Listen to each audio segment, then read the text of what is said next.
Justin Brownlee pinangunahan ang pagbabalik ng Gilas Pilipinas laban sa Macau Black Bears sa kanilang send-off game.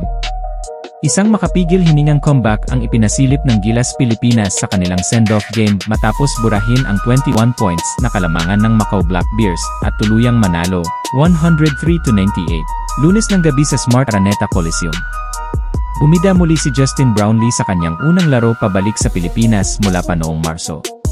Nagpakitang gilas siya sa kanyang pagbabalik, kumamada ng 32 points kabilang ang 5 of 7 sa 3-point shooting, at nagtala ng mahalagang baskets sa huling bahagi ng laban upang pigilan ang late rally ng Macau.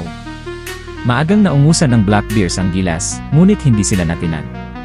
Sa likod ng mas agresibong opensa at matibay na depensa, nagbalik ang Gilas sa laro sa ikatlong quarter kung saan nilampaso nila ang Macau, 33-18, dahilan para maging at mainit ang bakbakan hanggang sa huli.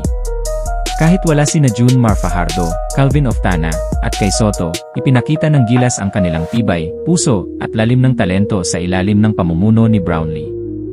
Ang panalong ito ang nagsilbing huling paghahanda ng Gilas Pilipinas bago tumulak patungong Jeddah para sa FIBA Asia Cup 2025 qualifiers. At nagbigay ng inspirasyon at pag-asa sa mga Pilipinong fans na nag-aabang ng tagumpay ng ating pambansang koponan.